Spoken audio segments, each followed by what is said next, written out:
Brad Carter had once believed his life was built on unshakable foundations. At 38, he was a respected financial consultant in Chicago, living in a spacious suburban home with his devoted wife, Emma, whose laughter had always been the warmest sound in his world.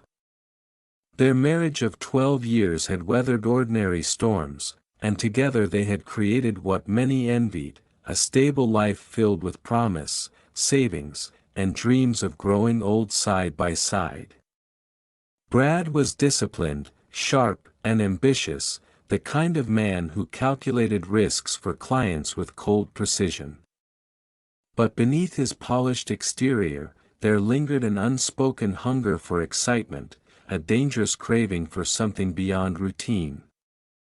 It began innocently enough during a corporate retreat in Las Vegas, where colleagues encouraged him to join a late-night poker game. Brad hesitated at first, but the thrill of placing chips on green felt, the electric uncertainty, and the intoxicating rush of winning his first few hands awakened something reckless within him. That night, he walked away with $5,000 in profit, his heart pounding not from the money itself, but from the seductive promise that fortune could be bent by courage.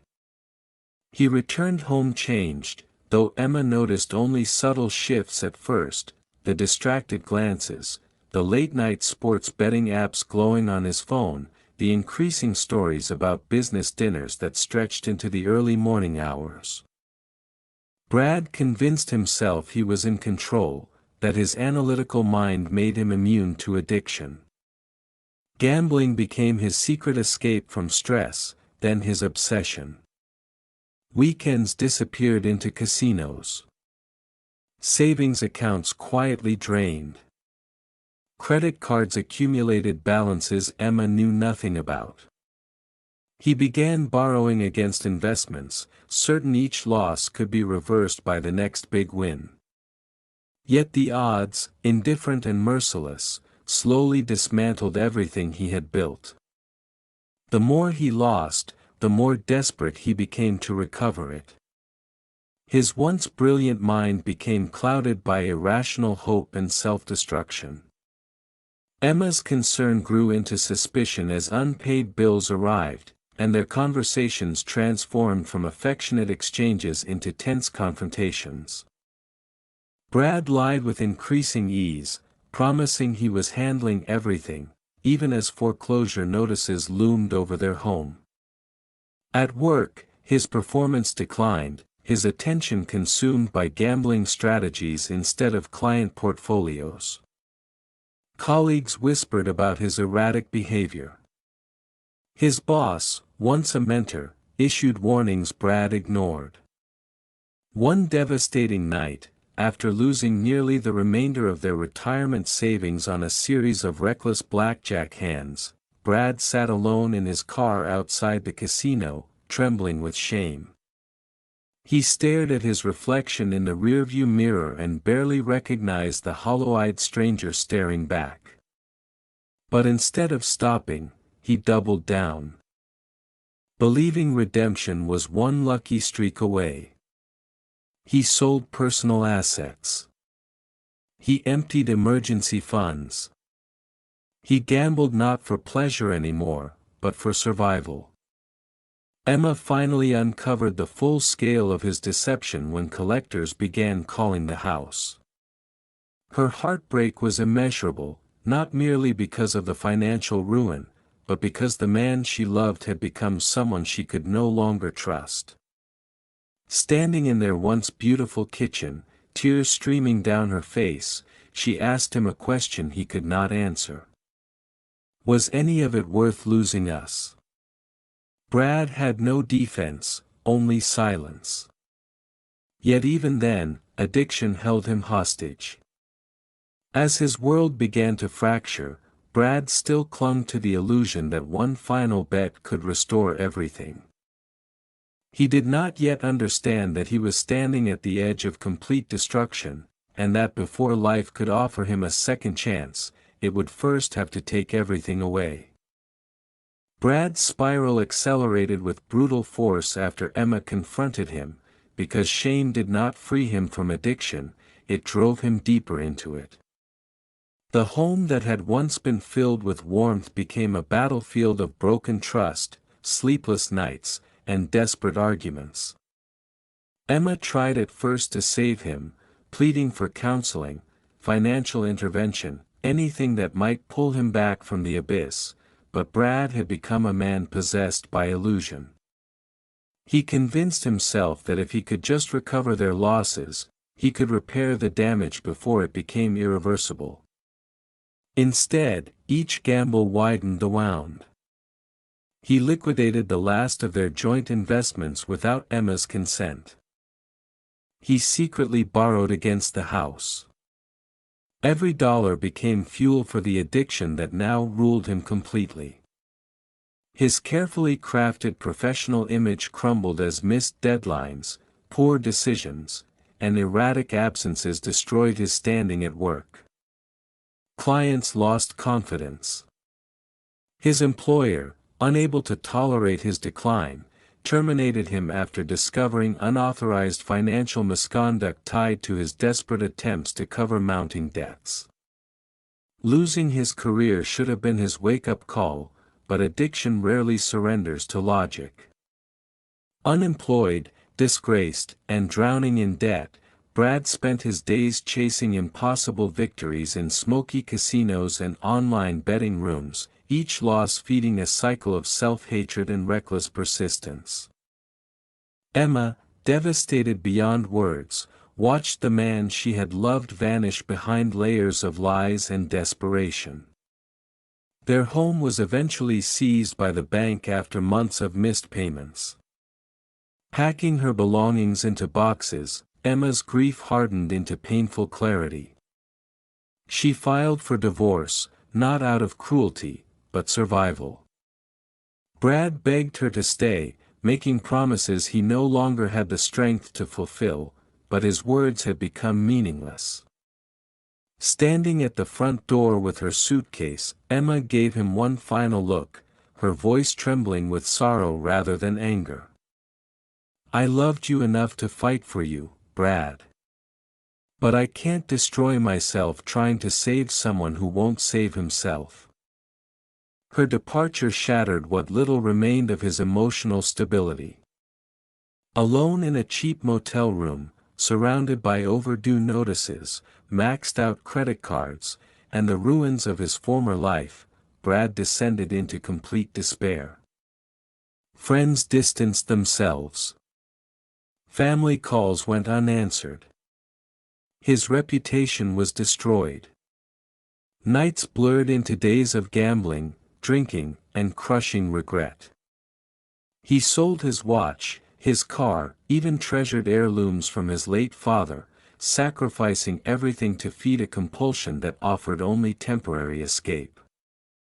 His once sharp suits were replaced by wrinkled shirts and exhaustion. He became a ghost of himself, wandering casino floors beneath artificial lights, chasing dreams that only deepened his ruin. Then came the final collapse. One stormy evening, with barely a few $100s left to his name, Brad placed it all on a roulette spin, convinced fate owed him salvation. As the wheel spun, his entire existence seemed to hang in that moment.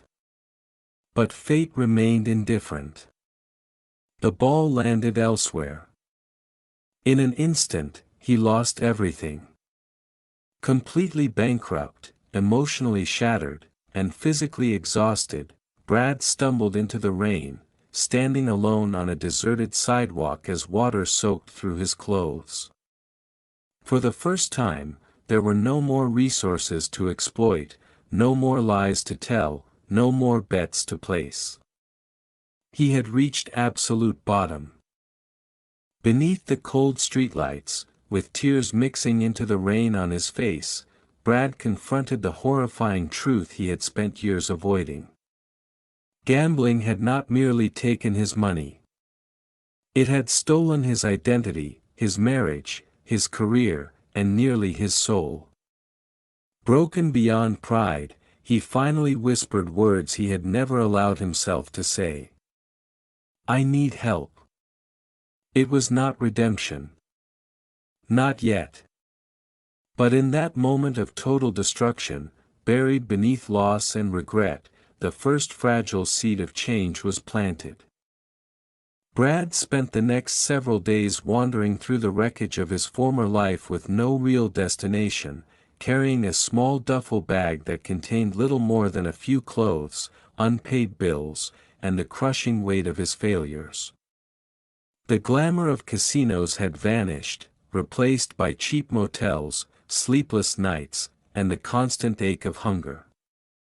For the first time in years, there was no money left to gamble, no illusion left to chase.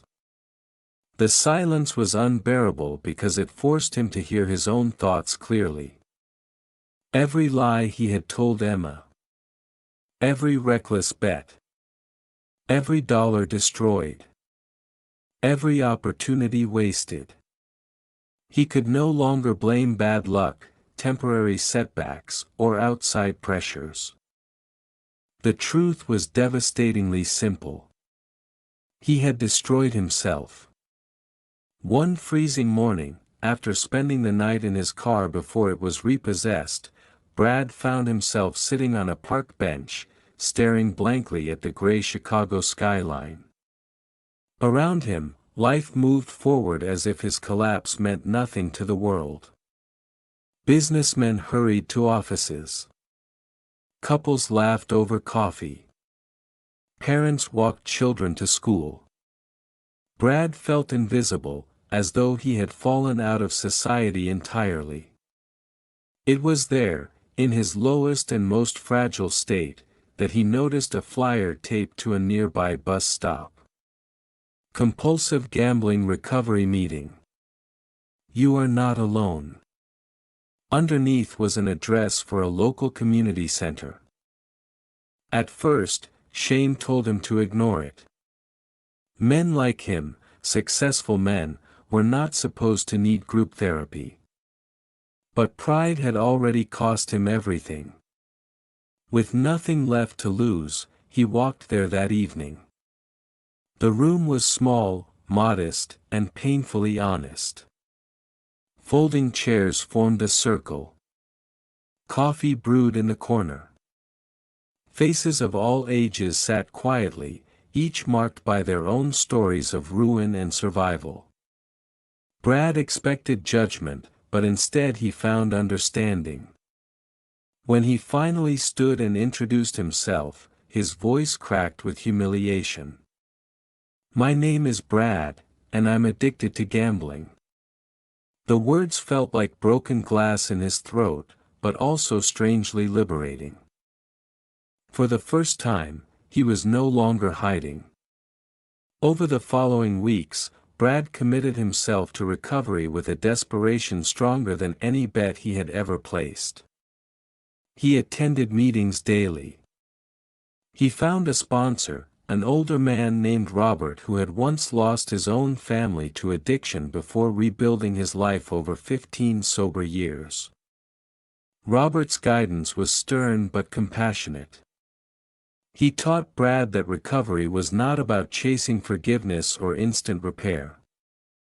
It was about brutal honesty, discipline, and learning to live one day at a time. Brad began taking temporary jobs, cleaning warehouses, washing dishes, unloading trucks, anything that provided structure and a legal paycheck. The work was exhausting and humbling, but it gave him something gambling never had: genuine self-respect. Slowly, Brad rebuilt the most basic elements of stability. He moved into a modest rented room. He started repaying small portions of his debts. He cut ties with every casino, betting platform, and toxic influence that had fueled his addiction. Yet the deepest wound remained Emma. He thought of her constantly, not with entitlement, but sorrow. He wrote letters he never sent, apologizing for the devastation he had caused. He knew reconciliation was uncertain, perhaps impossible, but he also understood that true recovery required accountability, regardless of outcome. Months passed. And though temptation occasionally whispered, Brad learned to resist. He replaced the thrill of risk with the quiet dignity of perseverance. His body grew healthier. His mind clearer. The hollow emptiness that had once consumed him began to fill with something unfamiliar: hope. One autumn afternoon, after receiving his 6-month recovery chip, Brad stood outside the community center holding the small token in his hand. It was worth almost nothing financially, yet it represented more value than any jackpot he had ever pursued. It symbolized survival. As he looked up at the crisp blue sky, Brad understood that redemption would not come through one grand victory, but through countless small choices made every day. Life had stripped him bare, but perhaps, in doing so, it had given him the chance to rebuild not the man he once was, but the man he was always meant to become. Recovery was neither glamorous nor swift, and Brad quickly learned that rebuilding a ruined life required far more endurance than destroying one. Each morning began before sunrise in the cramped rented room he could barely afford, where the peeling paint and second-hand furniture served as constant reminders of how far he had fallen. Yet unlike the luxury he had once taken for granted, this humble space represented something priceless: honesty. For the first time in years, every possession he had was real, earned, and untainted by lies. Brad worked relentlessly, taking every shift available at a local shipping warehouse where he loaded freight, cleaned equipment, and performed physically punishing labor that left his body sore and exhausted. The work was a stark contrast to his former career in finance, where polished shoes and corporate meetings had once defined him. Here, there were no tailored suits or prestige, only sweat, discipline, and survival. At first, shame gnawed at him. He had once advised wealthy clients on investments, and now he stacked crates for hourly wages. But over time, Brad began to understand that honest labor, no matter how humble, restored dignity in ways gambling never could. His co-workers, many of whom had faced their own hardships, respected consistency more than status. They did not care who he had been. They only cared that he showed up, worked hard, and pulled his weight. That simple reality grounded him. Outside of work, Brad dedicated himself entirely to recovery. He attended meetings without fail, often sharing openly about his temptations, regrets, and small victories. Robert remained a steady mentor, reminding him that addiction was patient and cunning, always waiting for moments of weakness. Brad embraced accountability with newfound seriousness. He kept meticulous budgets, surrendered financial control safeguards to prevent impulsive behavior, and avoided every trigger that had once led him into darkness. Gradually, his debts, though still massive, became manageable through structured repayments. Each payment, however small, felt like reclaiming a piece of his shattered integrity. Yet despite his growing progress, emotional loneliness lingered heavily. Emma's absence remained the deepest consequence of his actions. Brad often passed places they had once shared, their favorite coffee shop, the riverside park where he had proposed, restaurants filled with echoes of happier times. Regret followed him like a shadow, but instead of allowing it to destroy him, he began using it as motivation. He understood that true change was not about winning Emma back, but becoming someone worthy of trust again, regardless of whether she ever returned. Nearly a year into his recovery, Brad's perseverance opened an unexpected door. through a connection from one of his support meetings. He was offered an entry-level position at a small financial planning firm run by a compassionate owner who believed in second chances. The salary was modest, and the trust required was immense, but Brad accepted with profound gratitude. Returning to the financial world felt both intimidating and redemptive. He approached the role with humility, transparency, and fierce determination. His past mistakes had reshaped him. No longer driven by greed or thrill, Brad now valued security, ethics, and service above all. Clients responded to his sincerity. His employer recognized his dedication. Slowly, his professional identity began to heal. One evening, after a long day at his new office, Brad sat alone in his apartment reviewing his recovery journal. As he turned the pages, he saw the transformation written before him, from despairing addict to disciplined survivor. Tears welled in his eyes, not from sorrow, but from the realization that he was no longer defined solely by his worst decisions. He was becoming stronger, wiser, and more compassionate through his suffering. For the first time in many years, Brad allowed himself to imagine a future beyond survival. A future with stability, purpose, perhaps even forgiveness. Though the scars of his past would never fully disappear, they no longer represented only pain. They had become proof that even from complete devastation, a life could be rebuilt, one honest day at a time. As Brad's second year of recovery began, the chaos that had once consumed his life had been replaced by routine, discipline, and a cautious sense of stability. His position at the financial planning firm steadily improved, not because he sought prestige, but because his honesty, hard-earned wisdom, and unwavering work ethic distinguished him in ways his former polished arrogance never had.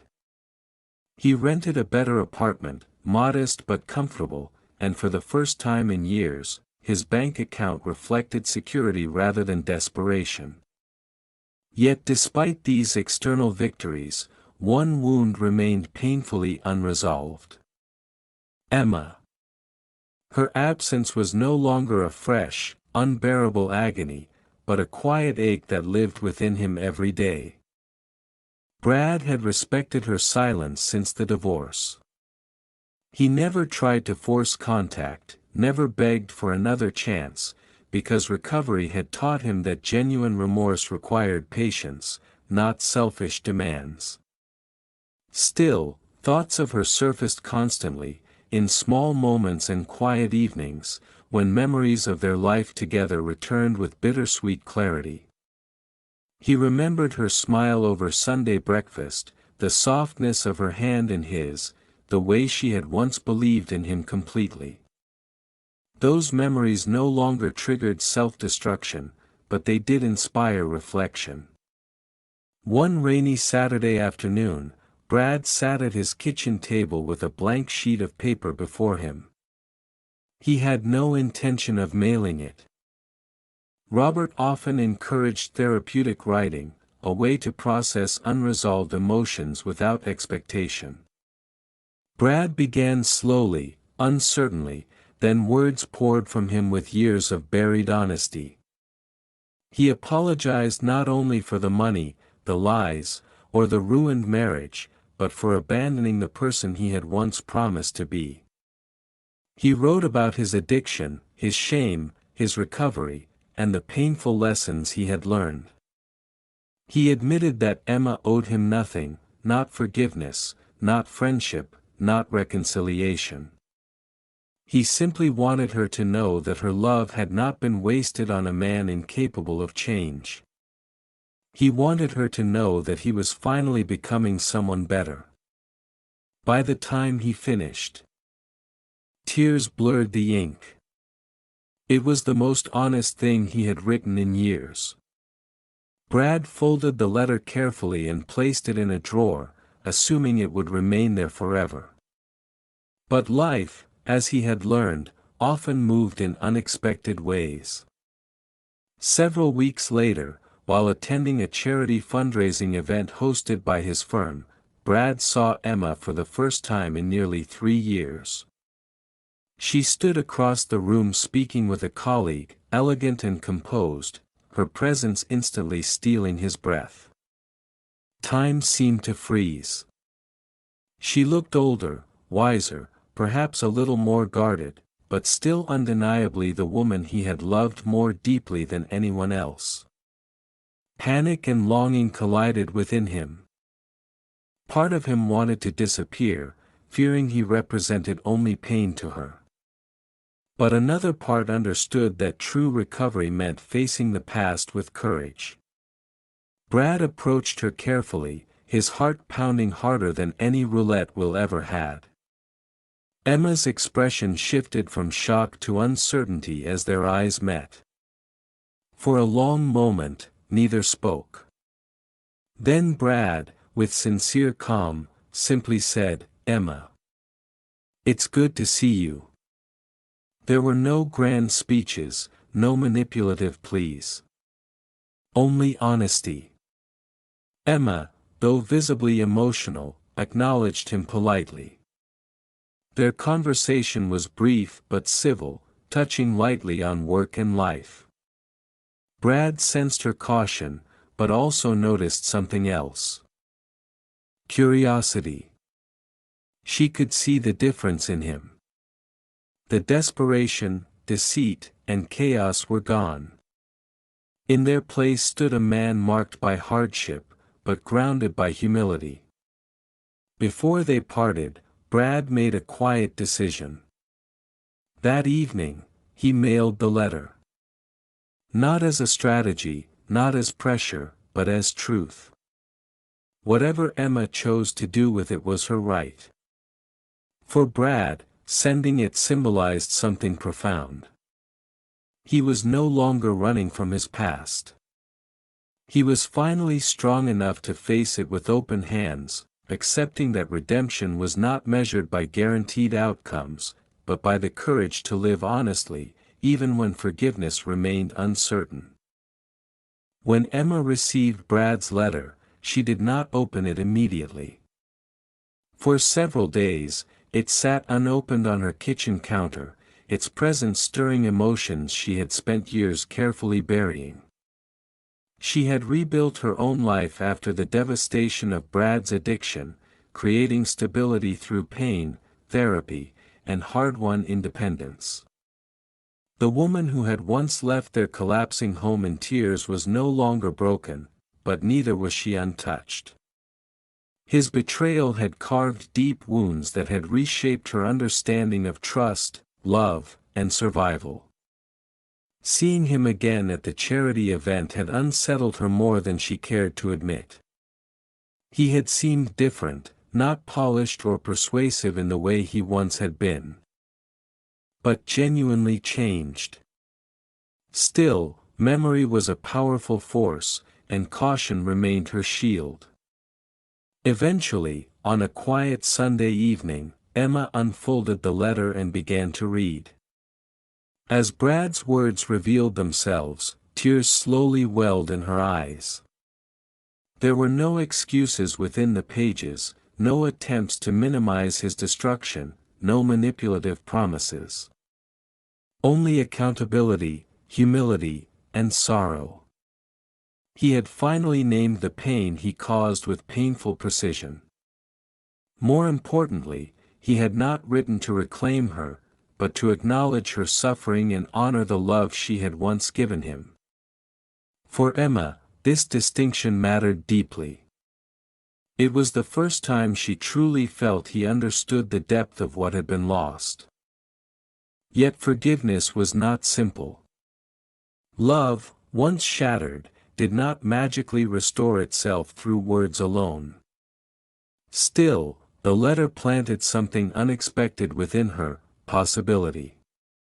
Over the next few months, Emma cautiously agreed to occasional meetings. Coffee at first. Then longer conversations in public places. Brad approached each interaction with patience and profound respect. He never pressured her for reconciliation, never demanded trust, and never treated forgiveness as something he deserved. Instead, he listened. For perhaps the first time in their entire history, he truly listened. Emma shared the loneliness, fear, and trauma his addiction had inflicted upon her. And Brad accepted every word without defensiveness. These conversations were often painful, but they became essential. They were not rekindling romance overnight. They were constructing fragile bridges over ruins. Emma observed Brad carefully. She saw his consistency, his transparency, his grounded humility. He openly discussed his recovery, his meetings, his safeguards, and the daily discipline required to maintain sobriety from gambling. She noticed how he no longer chased shortcuts or illusions. He had become a man who understood consequences and valued honesty over ego. Slowly, the bitterness that had once defined her memories began to soften. Trust did not return all at once. But small pieces of it emerged through repeated proof rather than promises.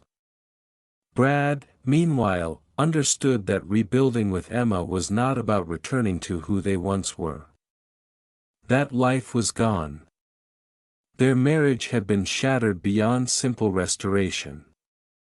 What stood before them now was an opportunity to create something entirely new, if Emma chose it. One winter evening, after months of steady reconnection, Brad invited Emma to walk through the riverside park where he had proposed years earlier.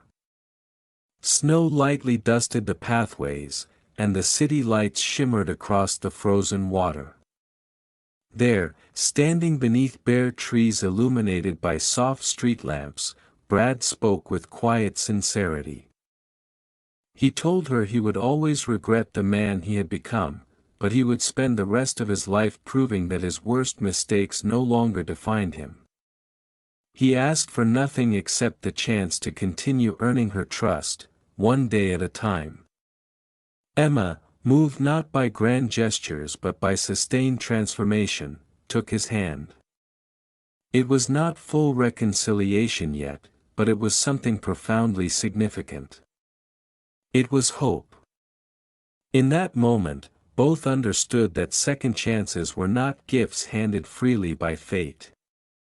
They were built painstakingly through truth, accountability, and courage.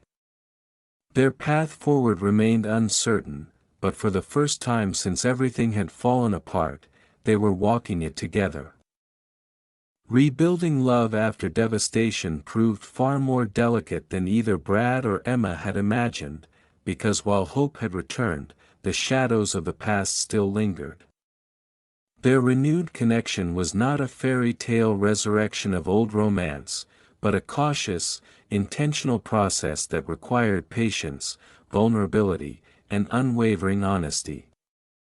Emma had chosen to open her heart slightly, but trust, once broken so completely, was fragile and easily shaken. Brad understood this deeply.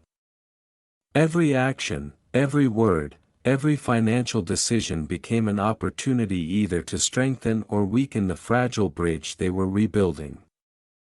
He embraced this responsibility not as a burden, but as the natural consequence of his redemption. He continued attending recovery meetings faithfully, maintaining his relationship with Robert and the support systems that had saved him. Transparency became central to his life. Emma had full visibility into his finances, his schedule, and his emotional struggles. Brad no longer viewed accountability as punishment, but as protection for the life he was painstakingly restoring. Over time, Emma saw that his transformation was not performative. It was permanent, rooted in painful self-awareness rather than temporary guilt. She, too, continued her own healing journey through counseling, where she learned that forgiveness did not mean erasing pain, but choosing not to let it permanently define her future. Slowly, laughter began to reappear between them. Shared dinners became more natural.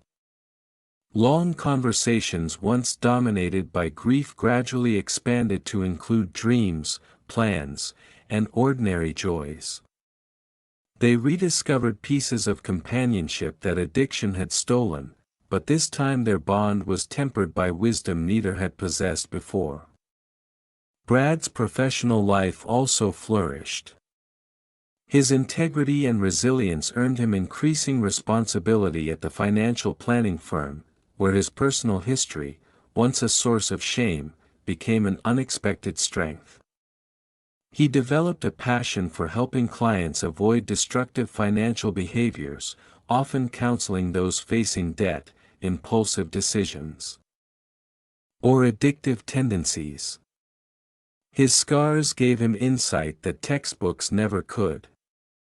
Eventually, he was promoted to senior advisor, not because he was flawless, but because he had become profoundly trustworthy. For the first time, Brad's career was no longer driven by greed or ego, but by purpose. 2 years after their first cautious reunion, Brad and Emma made a life-changing decision. They would remarry. The proposal was not extravagant. Brad did not seek to dazzle her with luxury or spectacle. Instead, he invited her once more to the quiet riverside park where both their happiest memories and deepest wounds intersected. Standing beneath the same winter trees, he offered Emma a simple ring. Modest but deeply symbolic, purchased honestly through his own labor. His voice trembled as he asked not for the restoration of the past, but for the chance to build a future founded on truth. Emma, tears filling her eyes, said yes. Their wedding was intimate, attended by close family, a few loyal friends, and Robert, whose presence symbolized the extraordinary journey that had brought them there. It was not a celebration of perfection, but of survival, growth, and grace. Brad knew he would carry the weight of his past forever, but it no longer crushed him. Instead, it served as a reminder of how precious redemption truly was. Together, Brad and Emma purchased a modest home. Far simpler than the one they had lost, but infinitely more meaningful.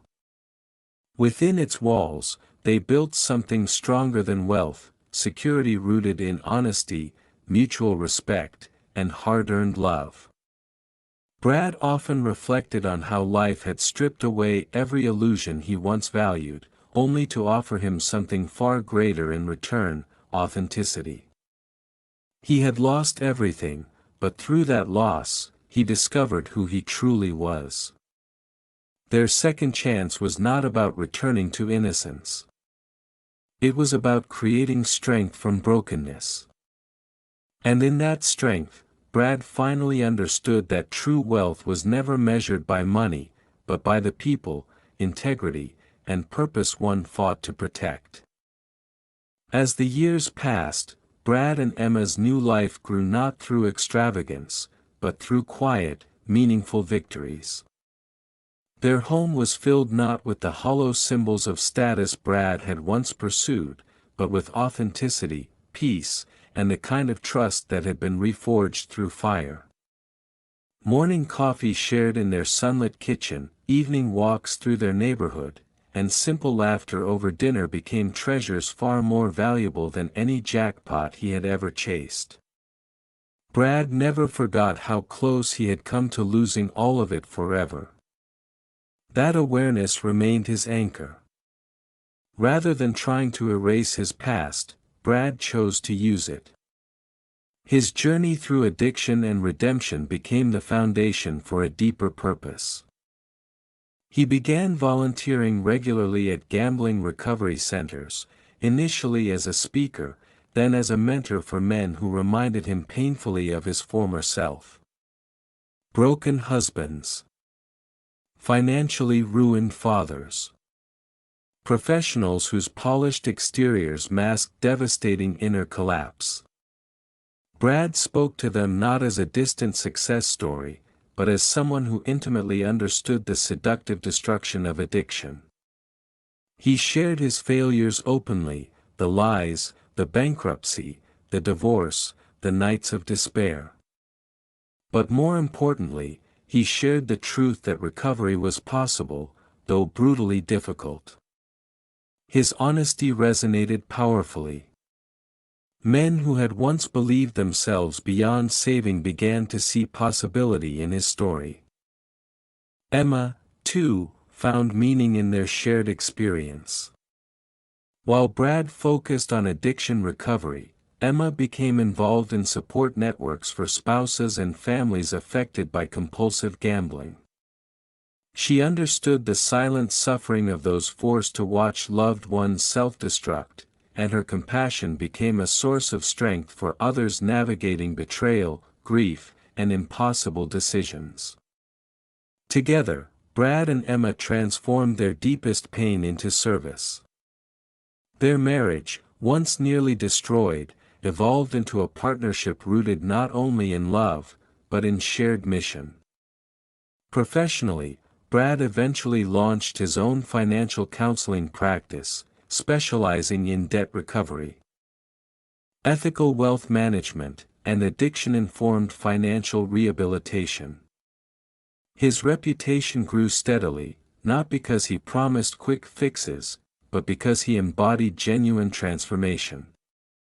Clients trusted him because he had lived through financial catastrophe himself.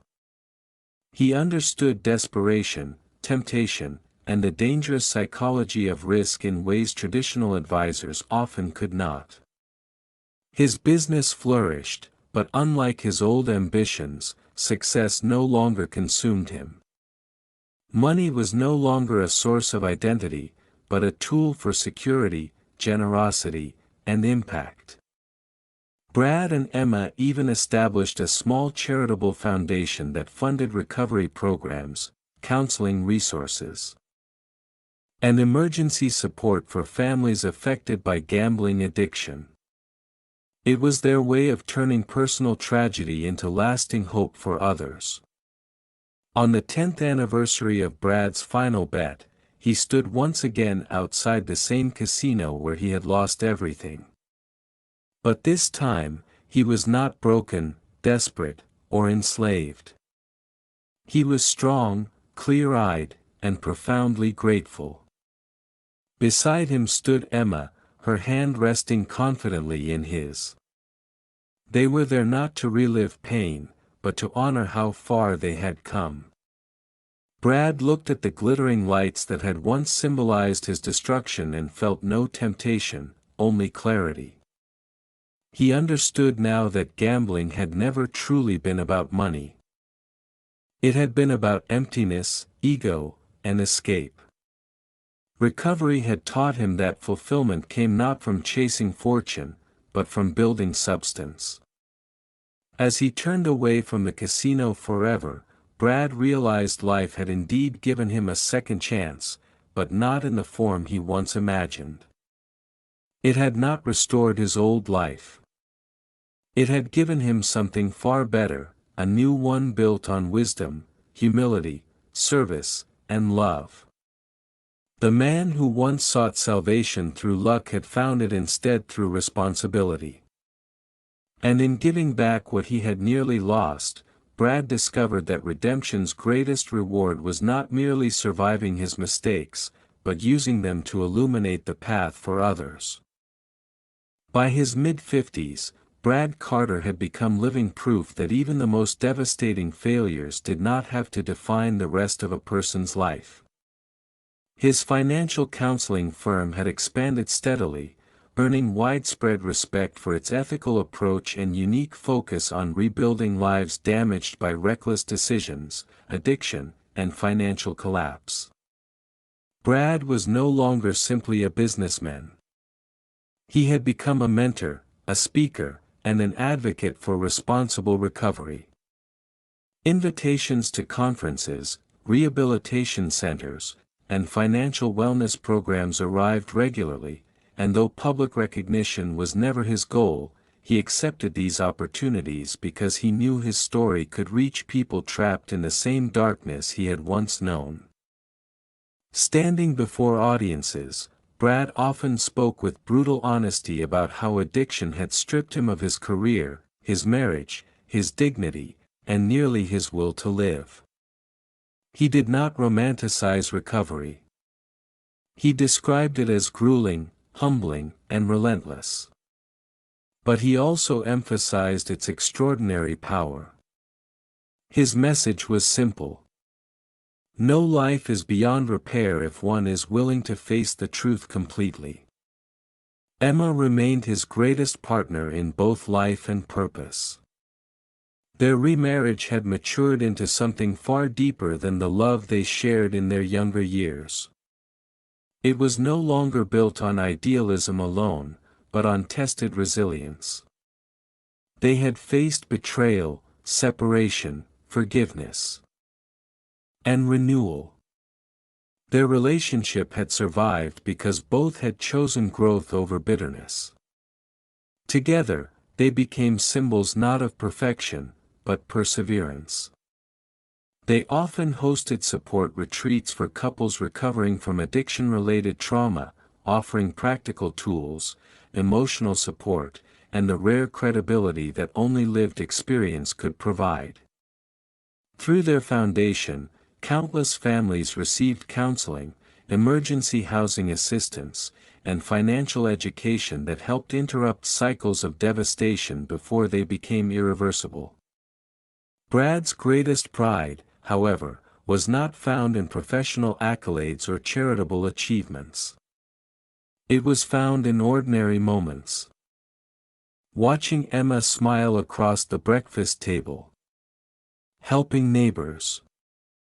Mentoring young professionals with integrity.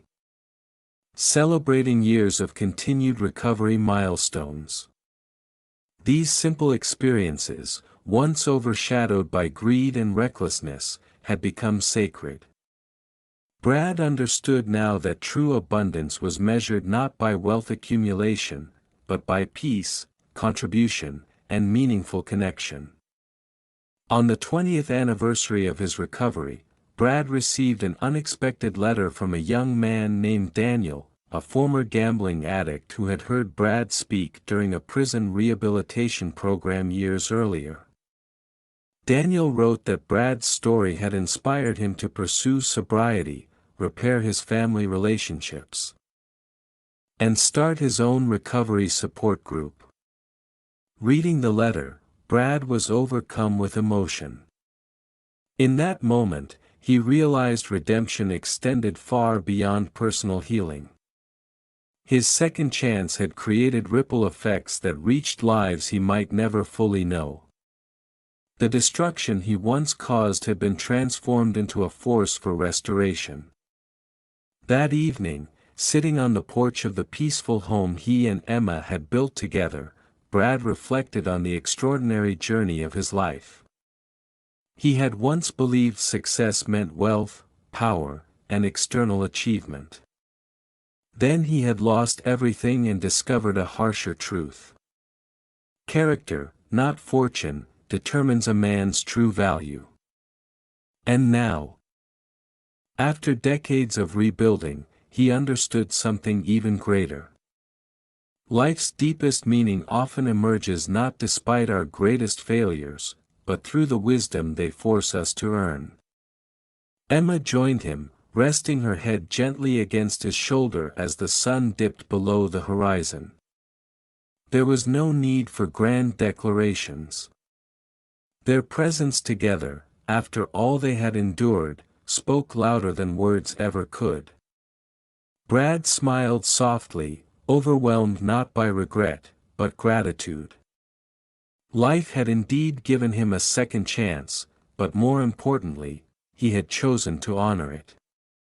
His legacy would not be one of ruin, but redemption. Not a cautionary tale of loss, but a testament to the extraordinary human capacity to rebuild, forgive, and rise again.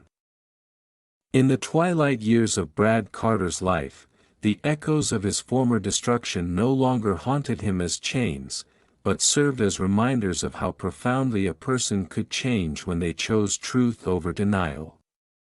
His hair had grayed, and the lines on his face told stories of both suffering and wisdom, but his eyes, once hollowed by addiction and despair, now carried a quiet strength that only redemption could forge.